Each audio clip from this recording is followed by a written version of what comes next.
এই সংক্ষিপ্ত সময়ের মধ্যে একজন পবিত্র মানুষকে নিয়ে কথা বলবো ইনশাআল্লাহ তাআলা। সমসাময়িক প্রেক্ষাপটে বিশেষ করে শেষ 100 বছরে যখন থেকে অটোম্যান এম্পায়ারদের ডিফিট করা হয়েছে 1921 সালের পর থেকে এই ট্রেন্ডটা খুব বেড়ে গেছে। নবী করিম সাল্লাল্লাহু আলাইহি ওয়াসাল্লামের পবিত্র চরিত্র নিয়ে এখন যে যার মতো করে ব্যাখ্যা করার প্রয়াস পেয়েছে আর কি।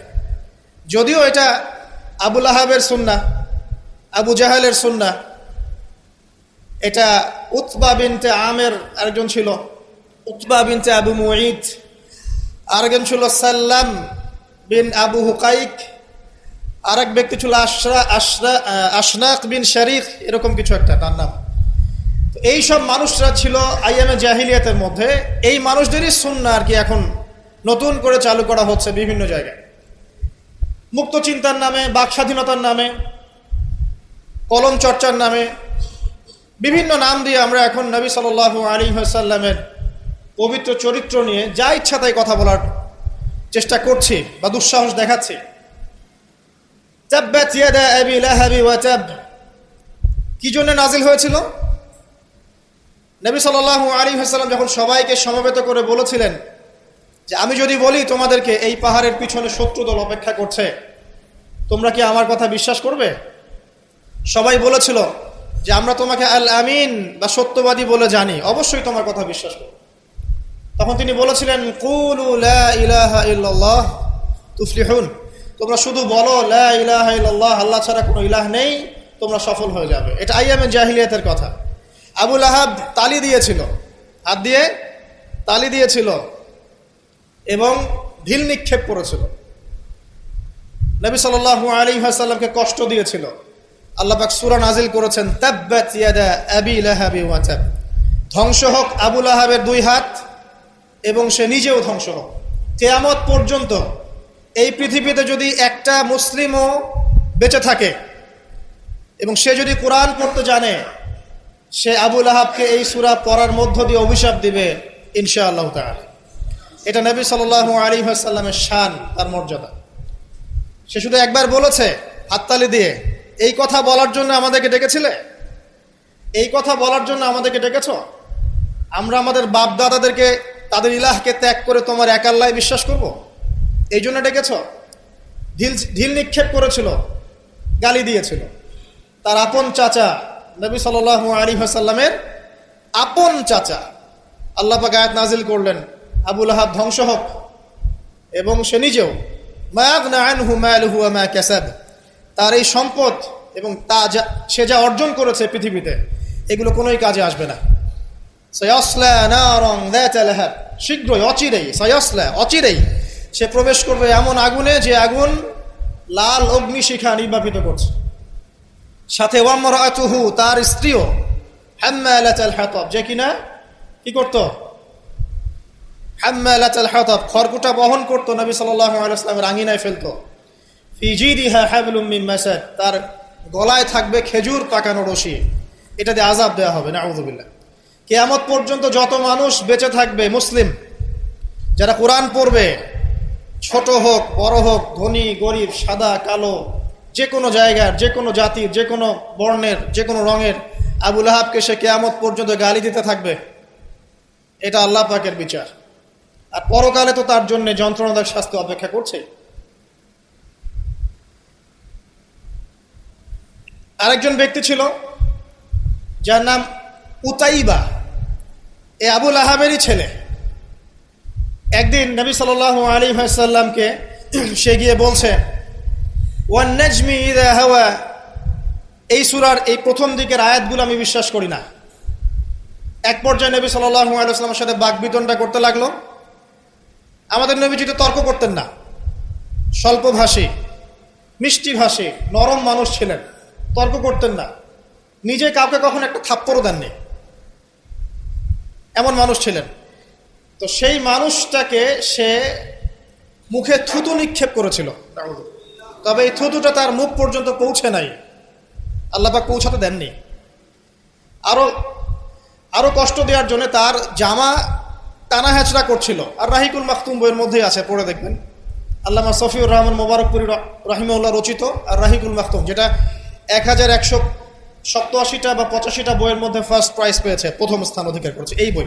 এখানেই লেখা আছে। তো নবী সাল্লাল্লাহু আলাইহি ওয়াসাল্লাম কষ্ট পেয়েছিলেন, কষ্টে তখন তিনি বলেছেন আল্লাহর কাছে, ওই মুহূর্তে বলেছেন, আল্লাহ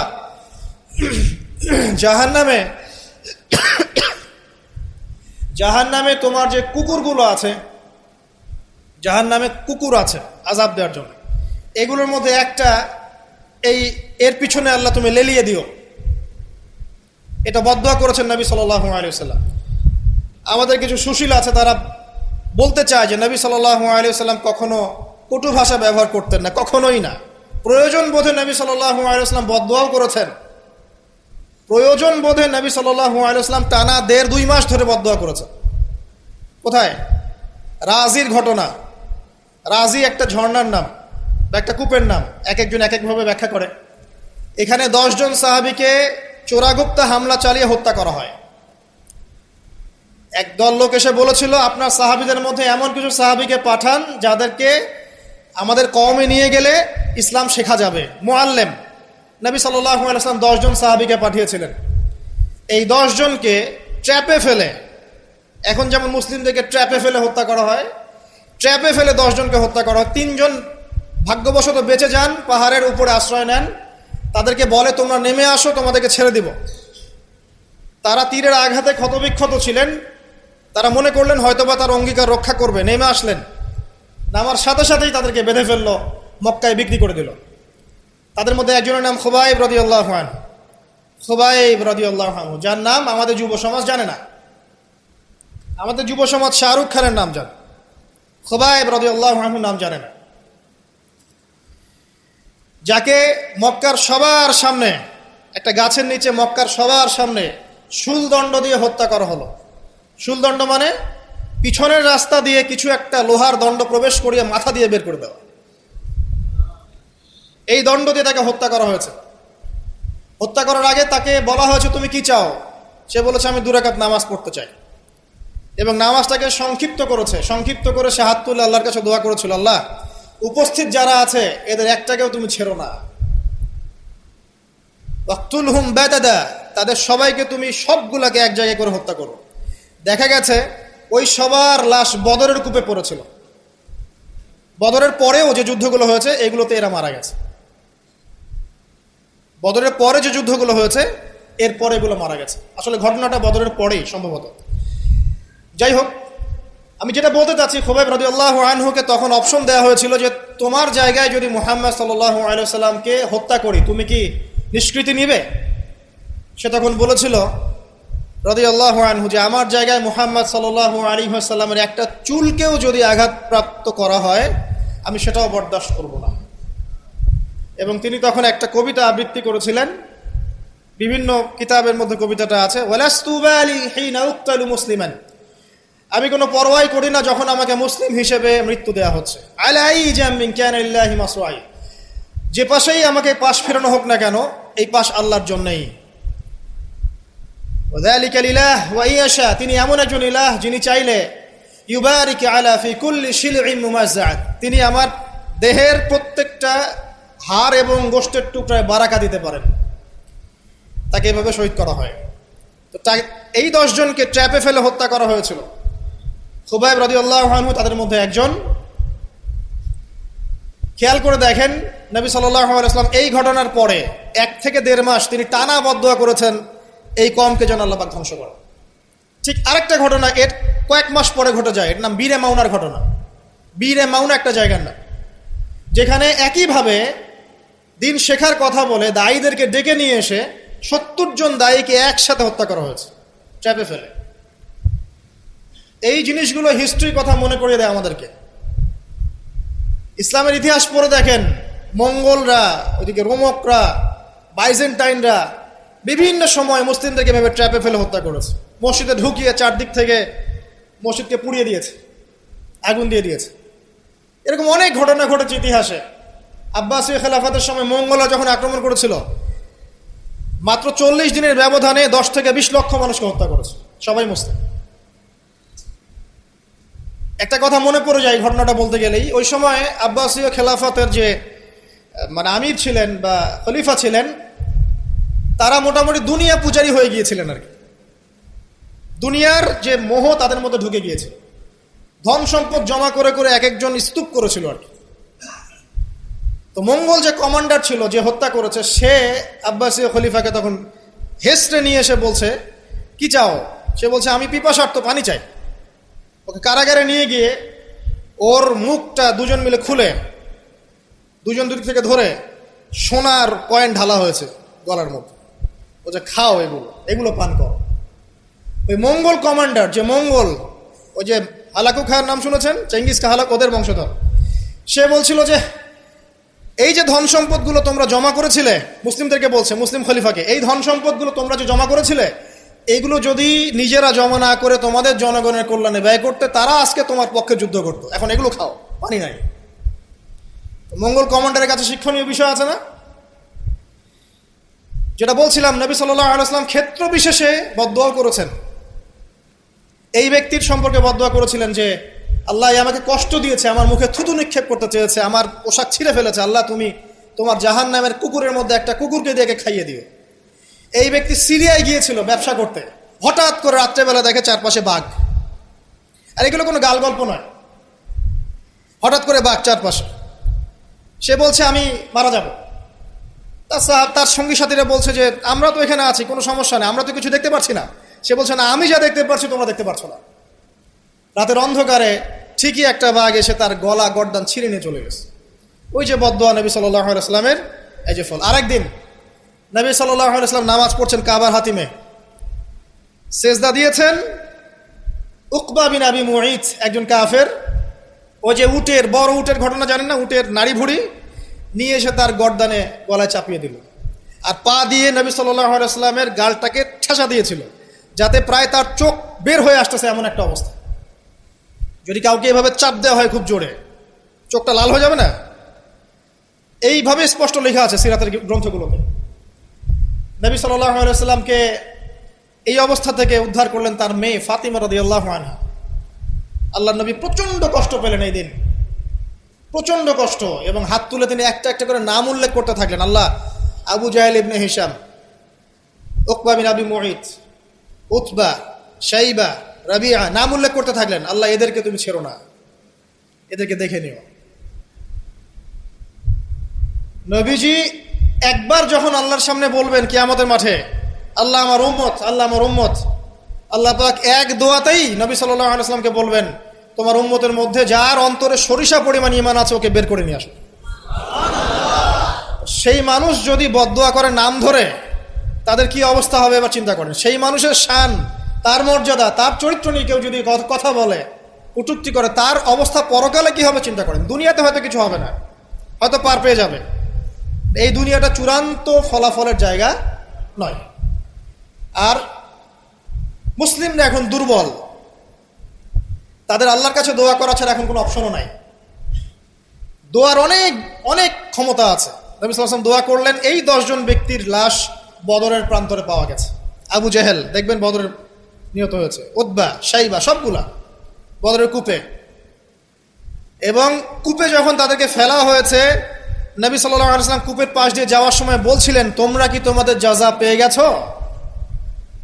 তখন সাহাবীরা বলছেন, ইয়া রাসূলুল্লাহ, তারা তো মাইয়িত, তারা তো শুনতে পাচ্ছেন, আপনি কার সাথে কথা বলছেন? নবীজি বললেন, অবশ্যই তারা আমার কথা শুনছে এখন। আরেকজন ব্যক্তি ছিল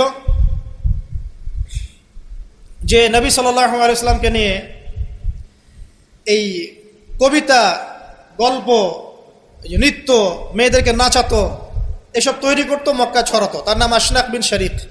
একটু বৃদ্ধ লোক ছিল, বুদ্ধিজীবী টাইপের আর কি, খুব পণ্ডিত। তো এই কাজ করতে থাকতো। নবী করিম সাল্লাল্লাহু আলাইহি ওয়াসাল্লাম বদদোয়া করেছিলেন, প্লেগ, বসন্ত, গায়ে পচন ধরার মধ্য দিয়ে লোকের মৃত্যু হয়েছে। আরো আছে, বলতে গেলে অনেক সময় চলে যাবে, আপনাদের খুতবার সময় খুব শর্ট। আমি অন্য টপিকে যেতে যাচ্ছি আর কি। আমি বলতে যাচ্ছি, এই আইয়ামে জাহেলিয়াত থেকে এটা চলে আসছে। নবী করিম সাল্লাল্লাহু আলাইহি ওয়াসাল্লামকে জীবিত অবস্থায় এই 23 বছরে মোট 16 বার হত্যা করার চেষ্টা করা হয়েছে। কতবার? এবং তাকে এই 23 বছরের নববী জীবনে প্রায় 15টা গালি খেতে হয়েছে। সাহের, জাদুকর, কাযযাব, মহামিথ্যাবাদী, ফারিকুল জামাত বিভক্তকারী, ঐক্য বিনষ্টকারী, অনেক কথা শুনতে হয়েছে, 15টার মতো। কাবা ঘরে যখন তিনি তাওয়াফ করছেন মক্কা বিজয়ের পর, তখনও তাকে চোরাগোপ্তা হামলা চালিয়ে হত্যা করার চেষ্টা করা হয়েছে। তিনি বসে আছেন, তার সামনে তরবারি নিয়ে গেছে, আল্লাহ ওহির মাধ্যমে জানিয়ে দিয়েছেন, তিনি বলেছেন তরবারি কি জন্য এনেছো? আমাকে হত্যা করার জন্য। সাথে সাথে সে মুসলিম হয়েছে। ইহুদিরা ডেকেছে, এই যে বনু নাজির গোত্র, যাদের ঘটনা সূরা হাশরের মধ্যে বর্ণিত আছে, সূরা হাশরের পিছনে দেখবেন বনু নাজিরের ঘটনা আছে। বনু নাজির এরা ডেকেছে নবী সাল্লাল্লাহু আলাইহি ওয়াসাল্লামকে, চুক্তি নিয়ে আমরা কথা বলবো, আমরা শান্তি নিয়ে কথা বলবো, এই জন্য ডেকেছে। নবী করিম সাল্লাল্লাহু আলাইহি ওয়াসাল্লাম আবু বকর ওমর রাদিয়াল্লাহু আনহুকে নিয়ে গিয়েছেন, দেয়ালের পাশে বসেছেন, উপর থেকে পাথর ফেলে হত্যা করার চেষ্টা করা হয়েছে। আল্লাহ পাক জানিয়ে দিয়েছেন, তিনি সেখান থেকে চলে গেছেন। প্রায় 16 বার, আমার ছোট্ট গবেষণা, সিরাতের বইগুলো পড়ে দেখেন, প্রায় 16 বার তাকে হত্যা করার চেষ্টা করা হয়েছে। তাকে জীবিত অবস্থায় প্রায় 15টা গালি খেতে হয়েছে। কিন্তু প্রত্যেকটা বিষয়ের রিফ্লেকশন একই রকম ছিল না। মাক্কি জীবনে নবী সাল্লাল্লাহু আলাইহি ওয়াসাল্লাম প্রচন্ড সবর এবং ধৈর্যের পরিচয় দিয়েছে। দোয়া করেছেন, বদদোয়া করেছেন, হেদায়েতের দোয়া করেছেন। কিন্তু মাদানী জীবনে যখন নবী করিম সাল্লাল্লাহু আলাইহি ওয়াসাল্লাম যখন একটা স্টেটের প্রধান, রাষ্ট্রপ্রধান, তার কাছে ইকোনমিক পাওয়ার, পলিটিক্যাল পাওয়ার, সামরিক পাওয়ার সবকিছু আছে, একটা সুপার পাওয়ারের মতো, ঠিক তখন তিনি এই অপবাদগুলো সহ্য করেন নাই। একজন ব্যক্তির নাম কাব বিন আশরাফ, নবী করিম সাল্লাল্লাহু আলাইহি ওয়াসাল্লাম সাহাবীদেরকে বলেছেন, ওকে মেরে চলে আসো। সাহাবীগণ এই মিশনটা বাস্তবায়ন করেছেন। পরে আরেকজন ছিলেন সাল্লাম বিল হুকাইক, এ আর এক ইহুদি নেতা। নবীজি একদিন বলেন, আমাকে কষ্ট দিয়েছে, কে আছো আমার মনে শান্তি দিতে পারো? 3 জন সাহাবী চলে গেলেন। খায়বারের দুর্গের মধ্যে ঢুকেই তার কেসাস করা হয়েছে। সবসময় রিফ্লেকশন একই রকম ছিল না। মক্কা বিজয়ের পরে, মক্কা বিজয়ের দিন তিনি সবাইকে ক্ষমা করে দিয়েছেন আমভাবে, শুধু কয়েক শ্রেণীর মানুষ বাদ দিয়ে, যার মধ্যে এক শ্রেণী হচ্ছে যারা নবী করিম সাল্লাল্লাহু আলাইহি ওয়াসাল্লামকে সারা জীবন বিভিন্নভাবে কথা, গান, লেখা, নর্তকী বিভিন্নভাবে তাকে কষ্ট দিত। ইবনু খাতাল নামে একজন ব্যক্তি ছিল, সে কাবা ঘরের গেলাফ ধরে ঝুলেছিল। ওই অবস্থায় আলী রাদিয়াল্লাহু আনহু তাকে হত্যা করেছে। আমি আপনাদেরকে বলছি না যে এটা সলিউশন, আমি এটা বলছি না আপনাদেরকে। আমি আপনাদেরকে বলতে চাচ্ছি, জীবিত অবস্থাতেই নবী সাল্লাল্লাহু আলাইহি ওয়াসাল্লামকে প্রায় 15টা গালি খেতে হয়েছে, তাকে 16 বার হত্যা করার চেষ্টা করা হয়েছে। কিন্তু সবসময় তার রিফ্লেকশন একই রকম ছিল না, প্রতিক্রিয়া একই রকম ছিল না। যখন মাক্কি যুগ, মুসলিমদের অবস্থা দুর্বল, মুসলিমদের হাতে কোনো রকম ক্ষমতা নেই, আলাদা রাষ্ট্র নেই, কোনো ইকোনমিক বেস নাই, আমরা সেখানে অনেকটাই দুর্বল, বেশ দুর্বল। বরং সেখান থেকে হিজরত করে চলে যেতে হয়েছে মদিনায়, তাই নয় কি? সেক্ষেত্রে ওই জায়গায় নবী করিম সাল্লাল্লাহু আলাইহি ওয়াসাল্লাম কোনো রকম সামরিক এগ্রেশন নেন নাই, কোনো রকম সামরিক বা আঘাতের বদলে আঘাত, এই টাইপের কোনো কনক্লুশনে তিনি যাননি। সবর করেছেন, বদদোয়া করেছেন। ঠিক যেমন আমি বললাম, আমাদের করণীয় এখন এটাই, সবর করতে হবে, আপনাকে বদদোয়া করতে হবে, আপনি নিজের রাসূলের আদর্শের উপর থেকে দেখাবেন, ইত্যাদি ইত্যাদি। এখন আপনার সেই ক্ষমতা নাই, সিম্পল। এখন আপনি এরকম কোনো ইনিশিয়েটিভ নিতে যাবেন না। এই অবস্থায় আপনি এরকম কোন ইনিশিয়েটিভ নিতে যাবেন না যেমনটা নবীজি মদিনায় নিয়েছিলেন। তাহলে মুসলিমরা উল্টা ক্ষতির মধ্যে পড়তে পারে, বরং জমিন মুসলিমদের জন্য আরো সংকুচিত হয়ে আসতে পারে। কিন্তু মদিনার যুগে নবী সাল্লাল্লাহু আলাইহি ওয়াসাল্লামের যখন সেরকম ক্ষমতা ছিল, তখন তিনি অ্যাকশন অন্যরকম নিয়েছেন। যদি কখনো এই জমিনে আল্লাহ পাক ইসলামকে আবার সেই জায়গায় নিয়ে যান, তখন সেই অ্যাকশন নেওয়া হয়। চোরের যে হাত কাটে, চুরি করলে হাত কেটে দেওয়া হয়, এটা কি আপনি এ ধরনের কোনো সিচুয়েশনে বাস্তবায়ন করতে পারবেন? পারবেন না, সিম্পল, বিকজ এটা ইসলামিক স্টেট নয়। যদি কোনো জায়গায় আল্লাহ পাকে, পৃথিবীর কোনো জায়গায় ভবিষ্যতে কোথাও এরকম কোন স্টেট কায়েম করেন, আল্লাহ চাইলে করতে পারেন, আল্লাহ চাইলে পারেন। যেটা এখন মোটামুটি বলতে গেলে সারা বিশ্বে কোথাও নাই। যেখানে যেখানে আছে একটু আইওয়াশ, এটা আইওয়াশই, আমার কাছে এটা আইওয়াশ। কারণ চোরের হাত কেটে যদি আমি ইহুদিদের সাথে বন্ধুত্ব করি, তাহলে এটা কতটুকু ইসলামিক রাষ্ট্র হলো সেটা আল্লাহ ভালো জানে। কথা বুঝতে পারছেন? চোরের হাত কাটলাম ঠিকই, কিন্তু আমি এদিকে আমার ইকোনমিক সেকশনে, সামরিক সেকশনে সব ইহুদি খ্রিস্টানদের সাথে আমি বন্ধুত্ব করে রেখেছি, এটা কতটুকু ইসলামিক স্টেট আল্লাহ ভালো জানে। যাই হোক, ওদেরকে নিয়ে মাথা ব্যথা নাই।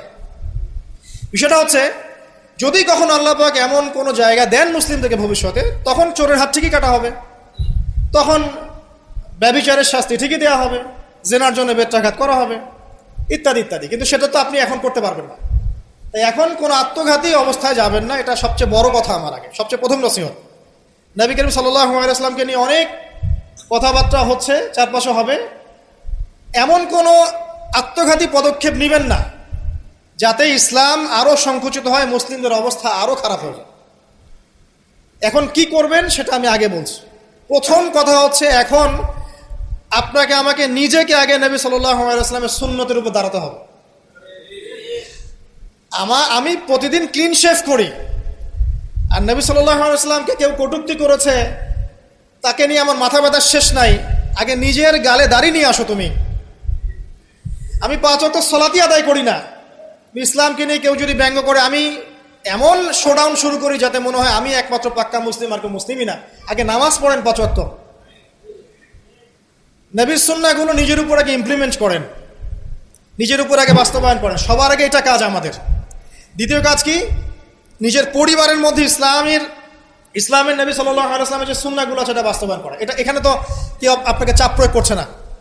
আপনি চাইলে আপনার পরিবারটাকে ইসলামিক পরিবার হিসেবে গড়ে তুলতে পারেন। এটা আপনার প্রথম দায়িত্ব, প্রথম দিকের কাজ।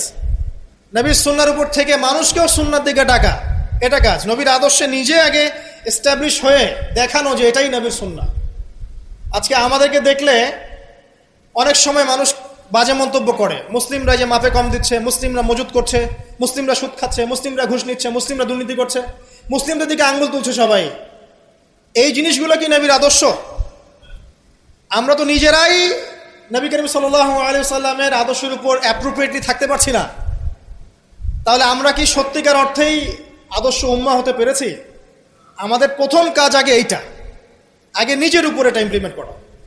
দেখবেন এভাবে যখন আমরা প্রত্যেকেই নবীর সুন্নাহ মেনে চলবো, জীবনে, পারিবারিক জীবনে, ইবাদতে, অর্থনীতিতে, সমাজে, চলাফেরায়, মুআমালাতে, দেখবেন ইনশাআল্লাহ তাআলা আস্তে আস্তে আস্তে আস্তে দেখবেন পরিবেশ পরিস্থিতি সব পরিবর্তন হবে। তাই প্রথম নসিহত, অনেকেই কিছু উগ্রপন্থী কমেন্ট করে থাকেন ফেসবুকে, এইটা ওইটা, এগুলোতে যাবেন না প্রিয় ভাইয়েরা। এগুলো আমাদের দিনের জন্য উল্টা ক্ষতি ডেকে আনবে। এবং যারা ইচ্ছাকৃতভাবে মুসলিমদেরকে উস্কায়, তারা চায় যে মুসলিমরা এমন কোনো কাজ করুক যাতে তারা মুসলিমদেরকে ডমিনেট করার কোনো সুযোগ খুঁজে পায়। আত্মঘাতী কোনো পদক্ষেপে যাবেন না, এটা আমার প্রথম নসিহত। এবার আসেন, আমরা কয়েকটা পয়েন্টে দেখাবো নবী সাল্লাল্লাহু আলাইহি ওয়াসাল্লাম আসলে কেমন চরিত্রের মানুষ ছিলেন, কি করেছেন, এবং দিন শেষে তিনি কি পেয়েছেন, আমাদেরকে কি দিয়ে গেছেন, এবং আমাদের বেসিক্যালি তার জীবনী নিয়ে কি কি কাজ করা দরকার। আমি জাস্ট এতটুকু কথা বলে আজকে খুব শেষ করব। আমি একটা পয়েন্ট দিয়ে শুরু করছি। 1 নাম্বার, দেখেন নবী করিম সাল্লাল্লাহু আলাইহি ওয়াসাল্লাম যে সমাজে ছিলেন, আইয়ামে জাহিলিয়াত বলি না আমরা, কেন বলি? কারণ সেখানে জাহেলি কাজ হতো। এই তো জাহেলি কাজ মানে অজ্ঞতাপূর্ণ কাজ, মূর্খতাপূর্ণ কাজ। তাহলে জাহেলকে যে জাহিলিয়াতের কাজ করে সেই জাহেল, আলেমকে যে ইলম অনুযায়ী আমল করে সে আলেম, একইভাবে জাহেল সে যে জাহিলিয়াতের কাজ করে। আইয়ামে জাহিলিয়াতে নবী সাল্লাল্লাহু আলাইহি ওয়াসাল্লাম যখন নবী হচ্ছেন বা নবী হওয়ার আগে পরের সময়টা আপনি একটু সিরাত ঘাটাঘাটি করে দেখেন, দেখবেন ওখানে মেইন সমস্যা ছিল শিরক, আল্লাহ পাকের একত্ববাদের সাথে শিরকের মিশ্রণ, 1 নাম্বার। 2 নাম্বার ছিল রিবা, সুদ। সমাজের ইকোনমি পুরো সুদ ভিত্তিক ছিল। 3 নাম্বার দেখবেন মাদক, খামর, খালি মাদকের ছড়াছড়ি। 4 নাম্বার দেখবেন এই যে নারী জাতির ফিতনা, নারীর অবমাননা, নারীকে মোটেই মূল্যায়ন করা হতো না। তবে এতটুকু বলে নেই, ওই যুগেও নারীদের পোশাকটা শালীন ছিল এই যুগের চাইতে। ওই যুগেও নারীদের পোশাকটা শালীন ছিল এই যুগের চাইতে, কিন্তু ওদেরকে অধিকার দেওয়া হতো না, বৈবাহিক অর্থনৈতিক অধিকার দেওয়া হতো না। জেনা ছিল বেশি, ব্যভিচার ছিল বেশি, জুয়া এগুলো বেশি ছিল, এবং গোত্রীয় হানাহানি, দ্বন্দ্ব সংঘাত বেশি ছিল। এখন আপনি একটু ঠান্ডা মাথা চিন্তা করেন যে এই প্রত্যেকটা প্রবলেমস এখনকার বিশ্বে নাই, ওই জাহিলি যুগের চেয়ে বেশি আছে না কম আছে? এখন তাহলে কোন যুগটাকে আমরা আইয়ামে জাহিলিয়াত বলবো? ওই যুগটাই কি শুধু আইয়ামে জাহিলিয়াত, নাকি আবার জাহিলিয়াত ফিরে এসেছে? প্রতিটা জায়গায় আপনি ঘেটে দেখেন শিরকের ছড়াছড়ি আছে, ইভেন মুসলিমদের মধ্যেও আছে, মুসলিমদের ভিতরেও শিরক আছে। প্রতিটা ডিপার্টমেন্ট ঘাটেন রিবা আর রিবা, সুদ ছাড়া আমরা চলতে পারি না। সুদ খাবো আর বলবো যে নবীকে গালি যারা দিয়েছে ওদেরকে হত্যা করো, এই কথা বলছি আমরা, তাই না? নিজে আবার সুদখোর। তুমি নিজেই তো আল্লাহ এবং তার রাসূলের সাথে যুদ্ধ করছো। আল্লাহ পাক কি বলেছেন? যে ব্যক্তি সুদ ছাড়ছে না সে কার সাথে যুদ্ধ করছে? আল্লাহ এবং তার রাসূলের সাথে যুদ্ধ করছে। তাহলে কোন মুখ নিয়ে আমি কথা বলতে পারি যখন আমি নিজেই রিবা খাই? পরিবর্তনটা কোথায় দরকার ভাই? নিজেদের আগে না? আচ্ছা, এখন দেখেন সারা ওয়ার্ল্ড রিবা কেন্দ্র। আমি এটা নিয়ে এখন ব্যাখ্যা করতে যাচ্ছি না। এরপরে মাদক, আপনারাই ভালো জানেন যে প্রত্যেকটা যুব সমাজের এই যে সেক্টর, স্কুল লেভেলের বাচ্চারা পর্যন্ত এখন ভয়াবহ সব মাদক সেবন করছে। এগুলো নামও শুনিনি আমরা কখনো। মাদকদ্রব্য নিয়ন্ত্রণ অধিদপ্তর তাদের যত কাজ করছে, ক্লান্ত হয়ে যাচ্ছে, তাও মাদক থামাতে পারছে না। প্রশাসনের লোকজন মাদকের পিছনে রেড দিতে দিতে, মিশন চালাতে চালাতে ক্লান্ত হয়ে যাচ্ছে।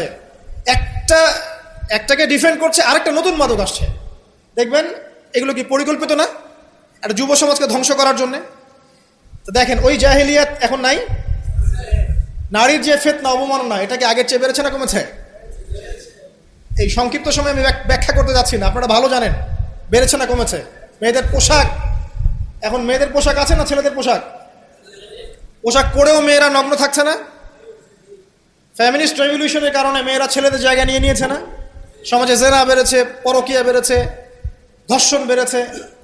এর বিপক্ষে পশ্চিমারা কোনো সমাধান দিতে পেরেছে? নবী সাল্লাল্লাহু আলাইহি ওয়াসাল্লামের বহু বিবাহ নিয়ে যারা কথা বলে, তাদের দেশে 91% মেয়ে ধর্ষণের, 91% যে রেপ হয়, 100% রেপের মধ্যে 91% মহিলা। এবং যাদের বয়স 20 বছরের কম, 18 বছরের কম, 18 বছরের কম প্রায় 46% সম্ভবত আমি দেখলাম মেয়ে রেপের শিকার হয়েছে। ওই সভ্যতায় যারা আমাদেরকে শিখায় যে ইসলামে বহুবিবাহ কেন নবী সাল্লাল্লাহু আলাইহি ওয়াসাল্লাম এতগুলো বিয়ে করেছেন, তারা শিখায়। বাদ দেন, ওইদিকে আমি যাচ্ছি না। মূল কথা বলছি যে এই জাহেলিয়াতের সমাজটাকে নবী সাল্লাল্লাহু আলাইহি ওয়াসাল্লাম পরিবর্তন করেছিলেন কিনা?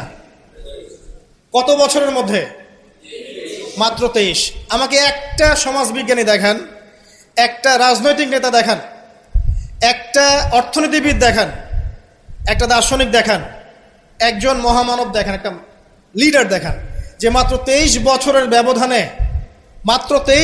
ব্যবধানে পুরো আইয়ামে জাহিলিয়াতকে এমনভাবে পরিবর্তন করেছেন যে মক্কা বিজয়ের পরে না মক্কায় কোনো শিরক আছে, না কোনো সুদ আছে, না কোনো মাদক আছে, না কোনো নারীর হেনস্থা অবমাননা আছে, না বেপর্দা অশ্লীলতা আছে, না জেনা আছে, না ব্যভিচার আছে, না গোত্রীয় হানাহানি দ্বন্দ্ব আছে। একটা মানুষ দেখান সারা বিশ্বে।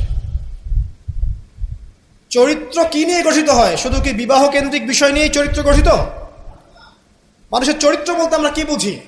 তার কথা, তার কাজ, তার আকীদা, তার আচরণ, তার ইবাদত, তার মুআমালাত, তার সামাজিক ব্যাপার স্যাপার, তার সিলাতুর রাহিম, তার সমাজ জ্ঞান, তার অর্থনীতির জ্ঞান, তার পলিটিক্যাল জ্ঞান, সবকিছু মিলেই তো একটা মানুষের ক্যারেক্টার।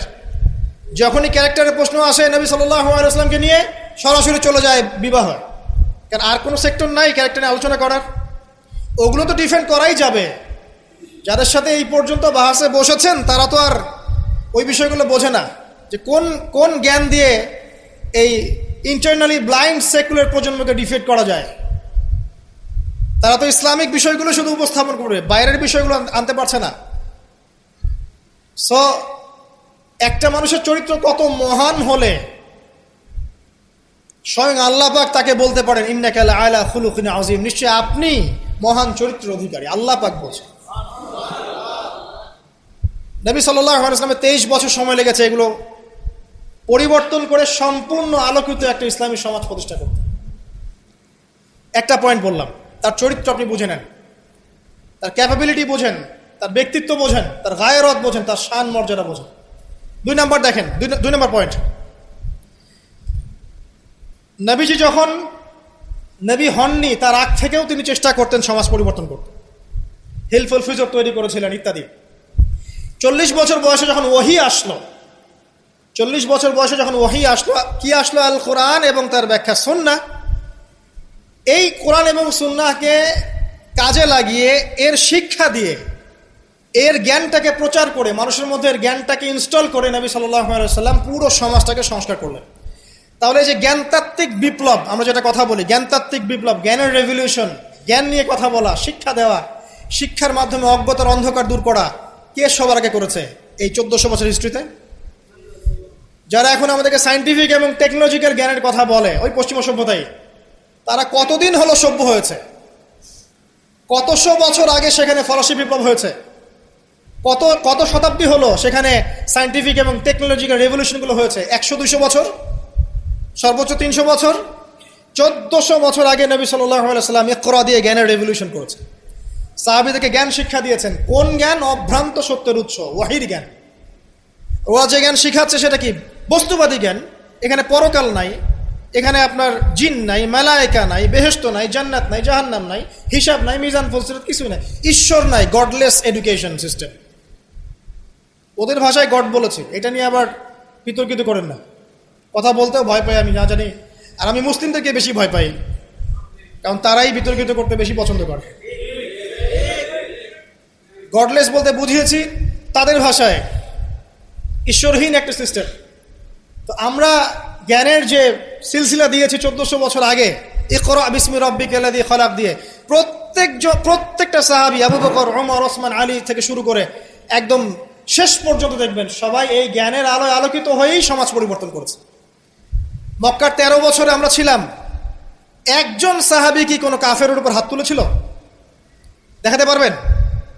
কোনো কাফেরকে একজন সাহাবী হত্যা করেছে বা আঘাত করেছে বা থাপ্পড় দিয়েছে? বরং আপনি দেখবেন শত শত কাফের তারা মুসলিমদেরকে আঘাত করেছে, নির্মম নির্যাতন করেছে। বেলাল রাদিয়াল্লাহু আনহুকে শুইয়ে পাথর বিছিয়েছে, চাবুক মেরেছে, গা পুড়িয়ে দিয়েছে, কত কি করেছে।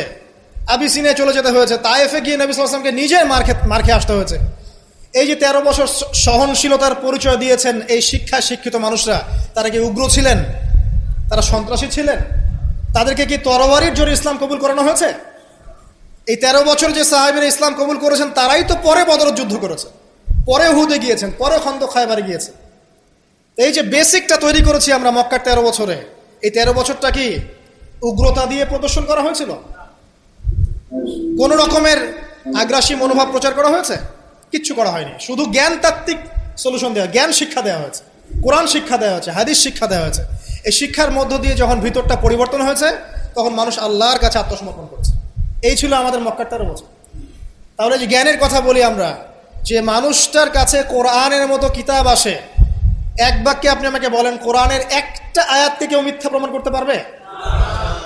কোরআন কারীমের মধ্যে যাররা পরিমাণ কি মিথ্যা আছে বা অমানবিক কোনো বিষয় আছে? মানুষ ভুলভাবে সেটাকে উপস্থাপন করে, কিন্তু যদি সঠিকভাবে উপস্থাপন করতে পারে বা সৎসাহস থাকে, পশ্চিমকালেও কোরআনে আপনি যাররা পরিমাণ ফল্ট পাবেন না। যালিকাল কিতাব লা রাইবা ফি, কোনো সন্দেহ নাই। এখন বলেন, এত পবিত্র একটা কিতাব একজন মহাপবিত্র সত্তার কাছ থেকে এসেছে, আর একজন জিবরাইল আলাইহিস সালাম, ফেরেশতাদের লিডার, তিনি এটা বহন করে এনেছেন।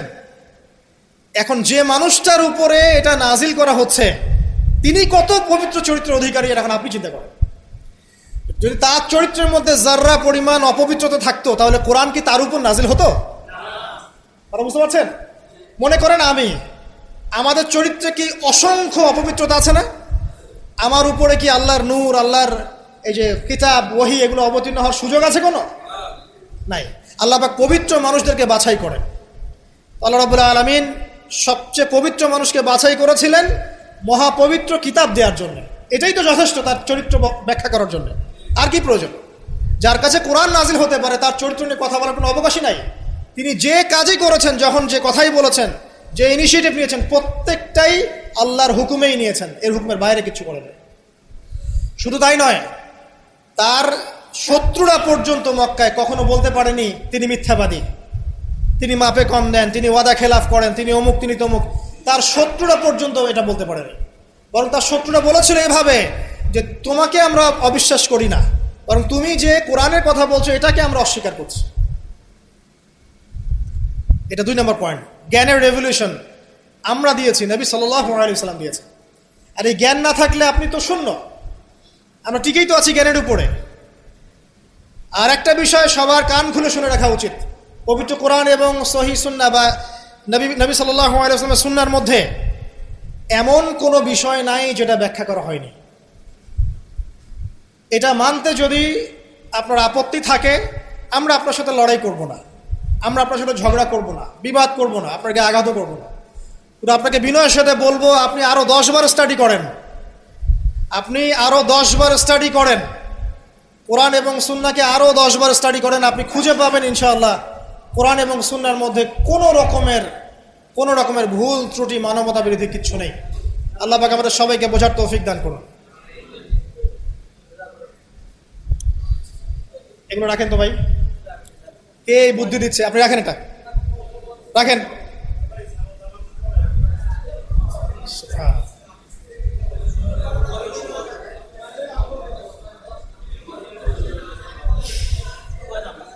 কয়টা পয়েন্ট বলেছি ভাই? শেষ করছি, সময় কম। তৃতীয় পয়েন্ট শোনেন, তৃতীয় পয়েন্টটা শোনেন। নবী করিম সাল্লাল্লাহু আলাইহি ওয়াসাল্লাম শুধু এমন মানুষ ছিলেন না যিনি শুধু কোরআন শোনার কথাগুলো নিজেই বলে ক্ষান্ত হয়েছেন, নিজের উপর আমল করেন নাই। এমন মানুষ তিনি ছিলেন না। প্রত্যেকটা আয়াত এবং হাদিস যখন এসেছে তার কাছে, তিনি নিজে আগে সেটার উপর আমল করে দেখিয়েছেন। দেখেন, একজন মানুষ দিন প্রচার করছেন, একজন মানুষ যিনি পরিবার চালানোর জন্য রুজি রোজগারের চেষ্টা করছেন, একজন মানুষ তিনি পিতার দায়িত্ব পালন করছেন, একজন মানুষ তিনি স্বামীর দায়িত্ব পালন করছেন। নবী সাল্লাল্লাহু আলাইহি ওয়াসাল্লামের স্ত্রীরা কি তার প্রতি অসন্তুষ্ট ছিল? একজন মানুষ যিনি আবার যখন মদিনায় গেছেন তখন সেখানকার সামরিক বিষয় ডিল করছেন, পররাষ্ট্রনীতি অ্যাপ্লাই করছেন, রাজা বাদশাদের কাছে ইসলামের দাওয়াত দিচ্ছেন, যখন প্রয়োজন হচ্ছে তখন বদরের মাঠে তিনি অস্ত্র ধরছেন।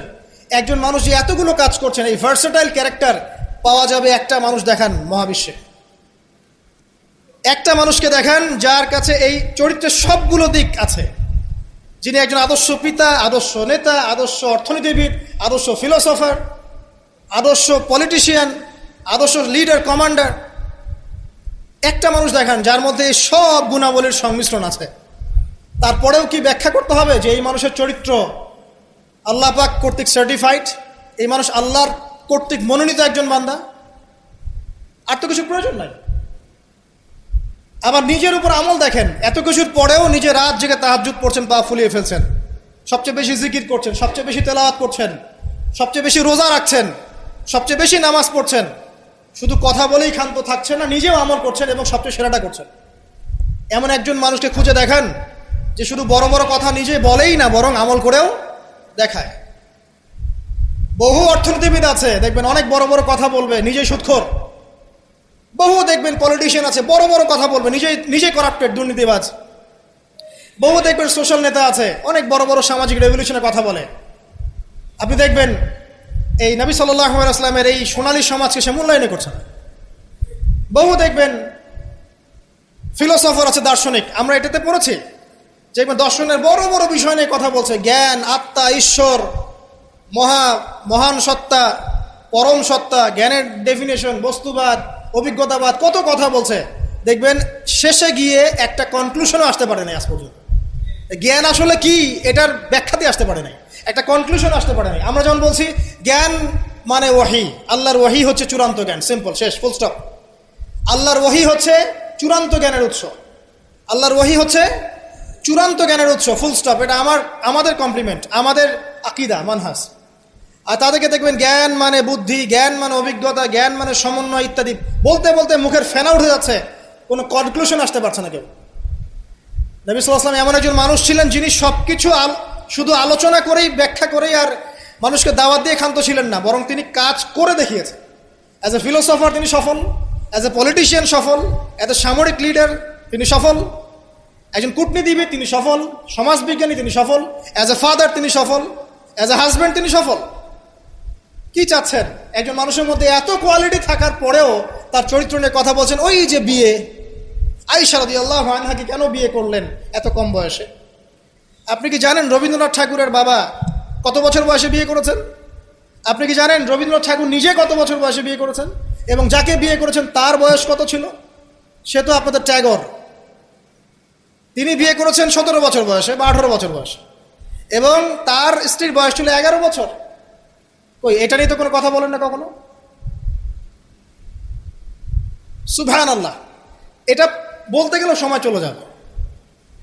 তাওরাত, ইহুদিরা কথা বলে এখন এগুলো নিয়ে। তালমুদ, ওদের একটা কিতাব আছে তালমুদ, ওখানে এমনও লেখা আছে যে 9 বছরের নিচে মেয়েকে বিয়ে করাটা পুণ্যের কাজ। নেন, ইহুদি ওল্ড টেস্টামেন্টেও আছে এটা। মনুসংহতি একটা কিতাব আছে, বই, কিতাব বলা ঠিক হবে না, সেখানেও এসেছে মেয়ের যখন বয়সন্ধিকালে আসবে, ঋতুস্রাব হচ্ছে, তাকে বিয়ে দিতে হবে। আমরা রামায়ণ পড়েছি, একটু জিজ্ঞাসা করবেন ওদেরকে বিনয়ের সাথে, আচ্ছা আমাকে কাইন্ডলি বলেন, রাম আর সীতার যখন বিয়ে হয়েছে সীতার বয়স কত ছিল? যদি সে অনেস্ট হয়ে থাকে তাকে অ্যান্সার করতে পারে। কত বছর বলেন? কত বছর? 7 বছর। নেন এবার বহু বিবাহ নিয়ে কথা বলছেন, আপনাদের অবতারদের হিস্ট্রি ঘেটে দেখেন কতটা করে বিয়ে করেছে। কি বুঝাতে যাচ্ছেন? মানে একটা মানুষের চরিত্র ব্যাখ্যা করার জন্য একটা অপশন, সেটা হলো মেয়ে, নারী, ওইটা দিয়ে টান দিলেই মানে চরিত্র কালার করা যায়। সবচেয়ে বড় কথা শোনেন, হাদিসটা সহিহ বুখারীতে এসেছে, কিন্তু সবচেয়ে বড় কথা হচ্ছে অনেক স্কলার মুসলিম বিশ্বের, তারা কিন্তু এর সাথে অনেক সময় দ্বিমত পোষণ করেছেন যে সত্যিকার অর্থে আয়েশা রাদিয়াল্লাহু আনহার বয়স তখন 9 ছিল কি না, এটা নিয়ে অনেক কথা আছে। আমি শুধু না, অনেকেই কথা বলেছে। হিস্ট্রি ঘেটে দেখেন, অনেক আলেম কথা বলেছেন। কেউ বলেছেন তখন বয়স ছিল 15, কেউ বলেছেন 17, কেউ বলেছেন 18। একজন তো গাণিতিক হিসাব মিলিয়ে দেখিয়েছেন যে বয়স ছিল তখন 18। আর একটা কথা আসলেই চোখ বন্ধ করে এটাকে হজম করে নিয়ে আমরা এটাকে ডিফেন্ড করার চেষ্টা করি। সুবহানাল্লাহ। বাদ দেন, ওইদিকে যাচ্ছি না। আমরা এই বিষয়গুলোকে নিয়ে তর্ক করার জন্য খুতবার আয়োজন করছি। তার চরিত্রের যে মৌলিক বিষয়গুলো, এগুলো সমাজের সামনে উপস্থাপন করাটা মূল উদ্দেশ্য। আমি 3টা পয়েন্ট বলেছি, আরেকটা পয়েন্ট বলছি শোনেন। নবী করিম সাল্লাল্লাহু আলাইহি ওয়াসাল্লাম এই যে 23 বছরের জীবনীটা কথা বলেছি, প্রথম 3 বছর গোপনে দাওয়াত দিয়েছেন, এরপর প্রকাশ্যে দাওয়াত দিয়েছেন, ধৈর্যশীল ছিলেন, সবর করেছেন, মার খেয়েছেন, নিজের মাতৃভূমি ছেড়ে চলে গেছেন, সেখানে তাকে আল্লাহ পাক ক্ষমতা দিয়েছেন। আমি আপনাকে তার স্যাক্রিফাইসগুলো দেখাচ্ছি, একটু স্যাক্রিফাইসগুলো দেখেন। তিনি কি ভালো ঘরের সন্তান ছিলেন না? তার কি টাকা পয়সার অভাব ছিল? তার স্ত্রী খাদিজা রাদিয়াল্লাহু আনহা, যাকে তিনি 40 বছরের একজন নারীকে তিনি বিয়ে করেছেন, এই জায়গায় কিন্তু তাদের কোনো কথা নাই। আছে? যখন তার বয়স মাত্র 25 বছর, কোন 25 বছরের যুবক 40 বছরের নারীকে বিয়ে করতে চাইবে? এবং তিনি যতদিন জীবিত ছিলেন ততদিন তিনি আরো স্ত্রী গ্রহণ করেন নাই। বাদ দেন, তার কিন্তু টাকা পয়সা, আধিপত্য, প্রতিপত্তি, বংশের এগুলোর গৌরবের অভাব ছিল না। তারপরেও তার স্যাক্রিফাইসগুলো দেখেন।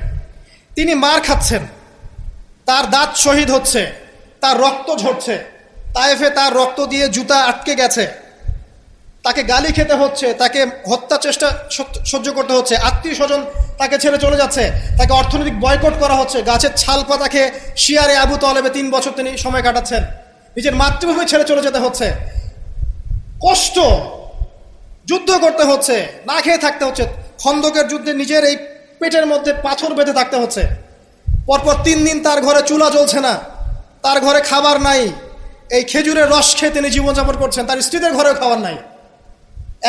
একজন মুসাফির এসেছে, খাবার চাচ্ছে, তিনি বলছেন দেখো আমার স্ত্রীদের ঘরে খাবার আছে কিনা। প্রত্যেকটা স্ত্রীর ঘর সার্চ করে একটা খাবার পাওয়া গেল।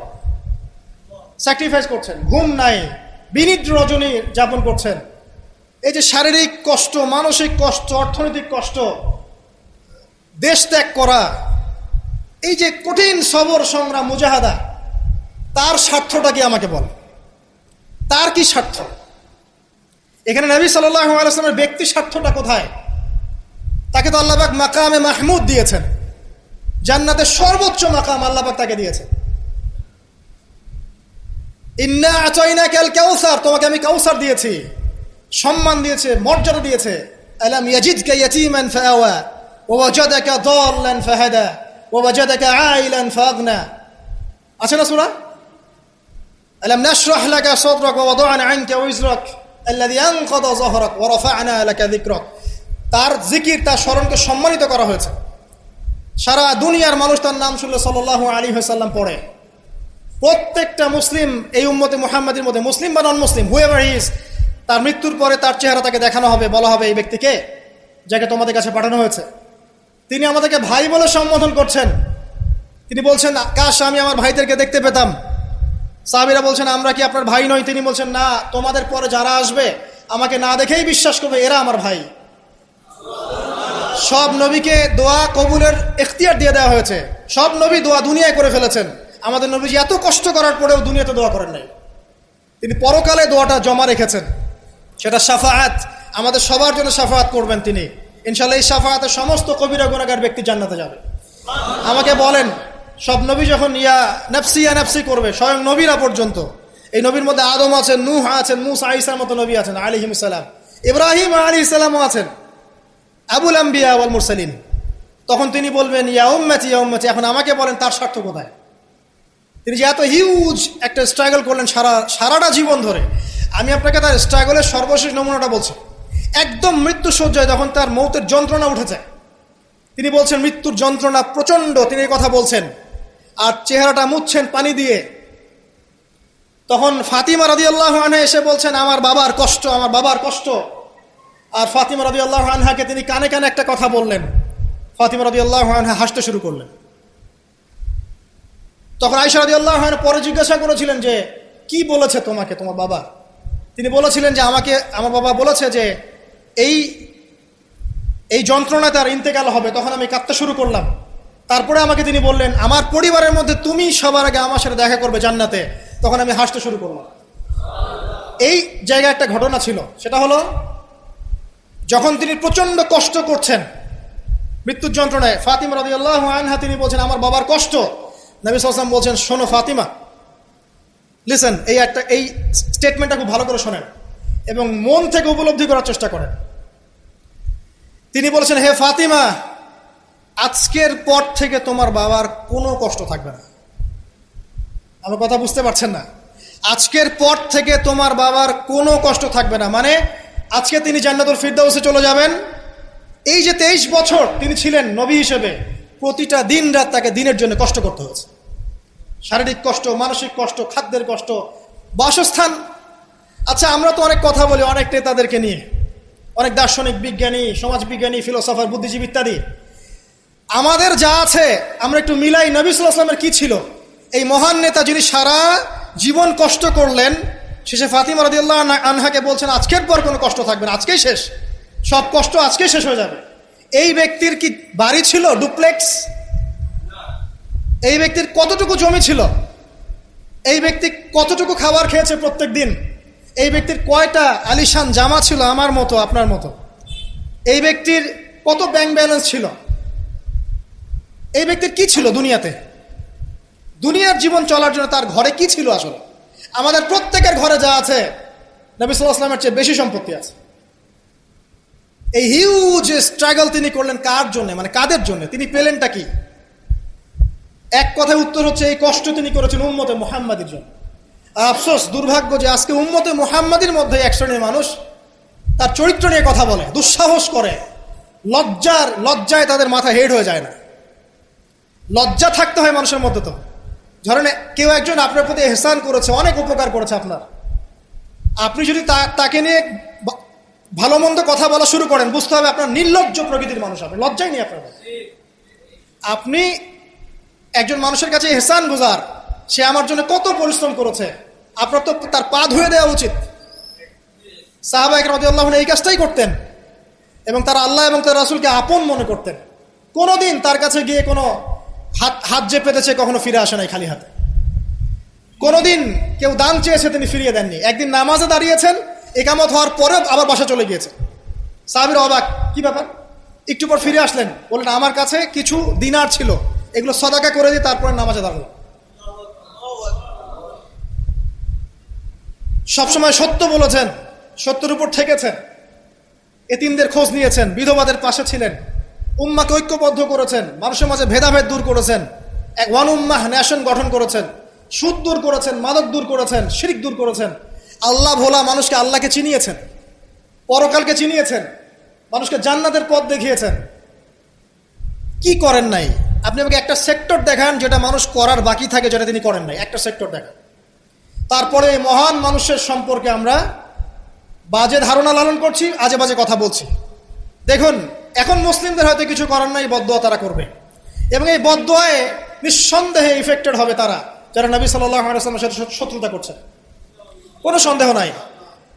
কিন্তু এমন একটা সময় আসবে, দেখবেন আজকে থেকে 100, 200, 500 বছর, কত বছর আমরা জানি না, যে এই পৃথিবীর বুকে নবী সাল্লাল্লাহু আলাইহি ওয়াসাল্লামকে নিয়ে একটা বাজে মন্তব্য করার মানুষ অবশিষ্ট থাকবে না ইনশাআল্লাহ। এটা আসবেই। কবে?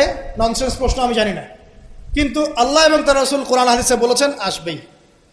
ওটা না আসা পর্যন্ত কিয়ামত হবে না ইনশাআল্লাহ। আমি আর খুতবা লম্বা করছি না, আর অনেক কথা হয়তো বলতে পারতাম, আমাদের হাতে টাইম কম, শুধু এখানে একটা পয়েন্ট বলে শেষ করে দেব। প্রিয় ভাইয়েরা এবং বোনেরা যারা খুতবা শুনবেন, আমাদের নিজেদের কিছু কাজ আছে। আমি আমভাবে সমস্ত মুসলিমদেরকে অনুরোধ করব, ইনক্লুডিং মি, আমাকে অলসো। সর্বপ্রথম আমাদের কাজ হচ্ছে নবী সাল্লাল্লাহু আলাইহি ওয়াসাল্লামের সুন্নাহগুলোর উপর আমল করা। সবার আগে আমাদের কাজ হচ্ছে নবী সাল্লাল্লাহু আলাইহি ওয়াসাল্লামের পবিত্র জীবনী মুখস্থ করে ফেলা। এখন ওয়াদা করেন আল্লাহর কাছে যে আগামী 1 থেকে 2 মাসের মধ্যে আপনি যে যেখানে পড়াশোনা করছেন করেন, আমার কোনো আপত্তি নাই। নবী সাল্লাল্লাহু আলাইহি ওয়াসাল্লামের পবিত্র জীবনী অন্তত আর রাহিকুল মাখতুম বইটা মুখস্থ করে ফেলবেন। আপনি নিজে কতটুকু জানেন নবী সম্পর্কে, এটা বড় টেস্ট। আমাদের নিজেদেরকে আগে জানতে হবে নবী সম্পর্কে, আমরা জানি কতটুকু। আমি হয়তো অনেক একটু এগ্রেসিভলি কথাগুলো বললাম, কিন্তু এটা দুঃখের সাথে বলছি যে আমাদের যুব সমাজ নবী সাল্লাল্লাহু আলাইহি ওয়াসাল্লামকে চিনে না। তারা জানে না তার নাম কি, তার বংশ কি, তার শৈশব কেমন করে কেটেছে, তার স্ত্রী কতজন, তাদের নাম কি, তিনি মক্কায় কখন কি করেছেন, মদিনায় কি করেছেন, কখন হিজরত করেছেন, তার হাদিসগুলো কি কি। তার 100টা হাদিস তারা কখনো পড়ে দেখে নাই, 10টা হাদিস তারা আরবি সহ বলতে পারে না, তার উপর নাজিলকৃত আল কোরআন পড়ে দেখছে না, পড়া শিখছেও না। দেখেন, এরকম ধ্বজভঙ্গ উম্মাহ দিয়ে কখনো ইসলামের রেভলিউশন সম্ভব না। যত বড় বড় কথা বলেন না কেন, যতদিন যাবে জমিন আরো সংকীর্ণ হতে থাকে। যতক্ষণ পর্যন্ত না আমরা আমাদের অবস্থা পরিবর্তন করব, ততক্ষণ পর্যন্ত আমাদের অবস্থার উন্নতি আল্লাহ পাক দিবেন না। ইন্নাল্লাহা লা ইউগাইয়িরু বিকাওমিন হাত্তা ইউগাইয়িরু মা বিআনফুসিহিম। আল্লাহ পাক কোন কওমের অবস্থা ততক্ষণ পরিবর্তন করেন না যতক্ষণ তারা নিজেরা তাদের অবস্থা পরিবর্তনের চেষ্টা না করে। অতএব প্রথম কাজ আমাদেরকে আমাদের নবী সম্পর্কে জানতে হবে। আপনার প্রতিবাদের ভাষা হবে জ্ঞানের মধ্য দিয়ে। আমি নবী সাল্লাল্লাহু আলাইহি ওয়াসাল্লাম সম্পর্কে জানবো, তার হাদিসগুলো মুখস্থ করব, তার সুন্নাহ মাফিক চলবো, চলে দেখাবো, এটাই আমার প্রতিবাদ। কথা কি বুঝতে পারছেন? এটাই হবে আমার প্রতিবাদ, যে আমি নবী সম্পর্কে জানবো, তার সিরাত ছোটস্থ মুখস্থ করে ফেলবো, নবীজি জীবনী সম্পর্কে জানবো, তার সম্পর্কে যে বাজে কথাগুলো বলা হয় এগুলোর কাউন্টার জবাব দেওয়ার জ্ঞান আমার থাকবে। আমি তার হাদিসের উপর আমল করব, মানুষকে দাওয়া দিব, এটাই হবে আমার প্রতিবাদ। প্রতিবাদের অনেক ভাষা থাকে, শুধু উচ্চবাচ্য করলেই প্রতিবাদ হয় না। নিজেদেরকে আগে আমাদেরকে তার আদর্শের উপর এস্টাবলিশ হতে হবে, তখন গিয়ে ওই আয়াতের উপর আমল হবে। লাকাদ কানা লাকুম ফি রাসূলিল্লাহি উসওয়াতুল হাসানা। এবং এই উসওয়াতুল হাসানা আমরা জীবনের সব ক্ষেত্রে বাস্তবায়নের চেষ্টা করবো ইনশাআল্লাহু আযজা ওয়া জাল। প্রিয় ভাইরা, রাসূলের সিরাত পড়ুন, সিরাত মুখস্থ করুন, নবী সাল্লাল্লাহু আলাইহি ওয়াসাল্লামের হাদিসগুলো মুখস্থ করুন, পড়ুন। কোরআন অবশ্যই পড়া শিখুন, কোরআনের দাওয়াত মানুষকে দিন। উগ্র পন্থায় যাবেন না, একই সাথে শৈথিল্যতাবাদীও হবেন না, মধ্যম পন্থায় থাকেন, ইসলামের দিকে মানুষকে ডাকতে থাকেন। রাতারাতি কোনো ফলাফল পাওয়া যায় না, আস্তে আস্তে আস্তে আস্তে দেখবেন ফলাফল আসবে। নিজেদের সন্তানদেরকে কোরআন শেখান, হাদিস শেখান, নবীর আদর্শ শেখান, মসজিদ মাদ্রাসাগুলো গড়ে তোলেন, আবাদ করেন, সিলেবাসে পরিবর্তন আনেন, আধুনিকতা নিয়ে আসেন। যে জ্ঞান অর্জন করলে তারা দুনিয়া আখিরাত দুটি অর্জন করতে পারবে, এই জ্ঞানে তাদেরকে শিক্ষিত করেন। এবং ইলমের সাথে, প্রজ্ঞার সাথে, নূর বসিরার সাথে, মাউইজাতুল হাসানা, এগুলো দিয়ে আপনি ইসলামের দুশমনদের মোকাবেলা করেন। আল্লাহ পাক আমাদের সবাইকে নবী সাল্লাল্লাহু আলাইহি ওয়াসাল্লামের আদর্শে আদর্শবান হওয়ার তৌফিক এনায়েত করুন, আমিন।